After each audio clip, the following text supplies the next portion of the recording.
පුතා ඔයාගේ නම කියන්නකෝ. පවනි. පවනි. පවනිනේ. ඔයා කී වසරද? 7 වසර. 7 වසරනේ. ඔයා කියන්න මෛත්‍රී භාවනාවේ ආනිසංස 3ක් කියන්නකෝ. සුවසේ නිදා ගැනීම. ඔව් සුවසේ නිින්ද යනවා. සුවසේ අවදි වෙනවා. හරි බොහොම හොඳයි. නරක හිම නොපෙයි. ඔව් නපුරු හින පේන්නේ නැහැ. හරි බොහොම හොඳයි. බොහොම හොඳයි. ඔයාලට ටැග්ගක් දෙනවා. හරි පුතා ඔයාගේ නම කියන්නකෝ. නාමල් ප්‍රදීප්. නාමල් ප්‍රදීප්. නාමල් ප්‍රදීප් නේ. කී වසරද? 8 වසර. 8 වසර. පුතේ ඔයා කියන වේදනාවේ ආකාර 3ක් තියෙනවා.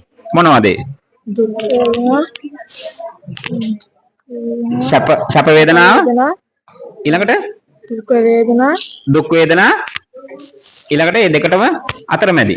ඒකට කියනවා උපේක්ෂා වේදනා කියලා. හරි. බොහොම හොඳයි පුතේ. බොහොම හොඳයි. හරි.